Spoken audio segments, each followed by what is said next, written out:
हमार मन करेला खाए के अचार राजा जी हो अचार राजा जी।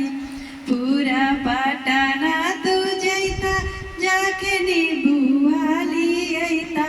पूरा पटना तू जैता जाके नीबुआली अइता। नहीं त चुए लगी बचवा के नार राजा जी हो जिला